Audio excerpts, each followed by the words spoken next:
16 మాసాలు జైల్లో ఉన్నారు. ఒక ఆర్థిక నేరస్తుడు, ఒక బ్రోకరు, నైతిక విలువ లేని వ్యక్తి, సొంత జిల్లాల్లో మనుగడ లేని వ్యక్తి గతంలో విమర్శ చేస్తే నీ దగ్గర ఏదైనా ఆధారాలు ఉంటే పట్టుకునిరా, నువ్వు ప్రూఫ్ చేయి ప్రెస్ ముందు, నేను ఉరేసుకుంటా అని చెప్పాను. ఉరి వేసుకున్న ఇప్పుడు రాజకీయాలు విరమిస్తానో సవాళ్ళకు కాదు, బహిరంగ ఉరేసుకుంటానని చెప్పాను. నేను ఇప్పటికీ సిద్ధంగా ఉన్నాను.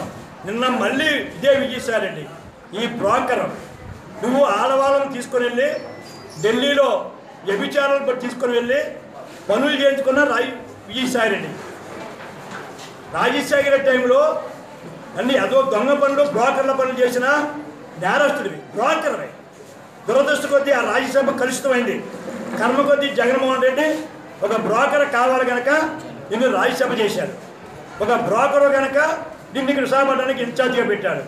నేను మరొక్కసారి సవాలు చెప్తున్నాను, నీకేమైనా ఆధారాలు ఉంటే ఎక్కడ భూ సర్వే నెంబర్ ఎక్కడ, నా పేరుని కానీ, నా కొడుకు పేరుని కానీ, నా బంధువుల పేరుని కానీ, ఎవరైనా సరే, నా పార్టీ వాళ్ళు కానీ పలానా దగ్గర ఆక్రమించాడని, పలానా సర్వే నెంబర్లో భూమిలో ఉన్నామని, పలానా దొంగ డాక్యుమెంట్ అమ్మావని, లేదా ఏమైనా అడ్వాన్స్ ఇచ్చావని ఏ ఒక్కటో ప్రూవ్ చేసినా మళ్ళీ నేను సిద్ధంగా ఉన్నాను. మీ వైసీపీ ఆఫీసులో 2 రోజులుగా పనిచేస్తాను.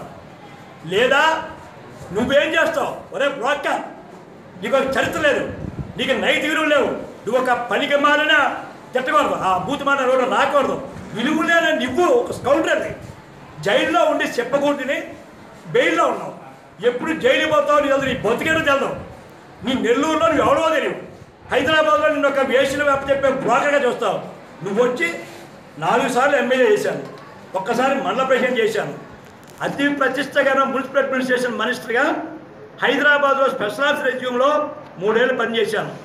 అక్కడ మా మేయర్ లేడు, మా కార్పొరేటర్ లేడు, నేనే రాజును. అక్కడ వచ్చి నిన్ను చెబుతూ వెళ్ళకపోతే నేను పండుగ అమ్ముతున్నాయి కాదు.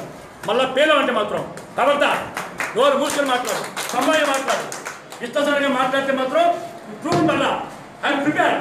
నువ్వు ప్రూవ్ చేయి, నీ ఇష్టం ప్రశ్న లేదు, నేనే మా పార్టీ మాట్లాడు.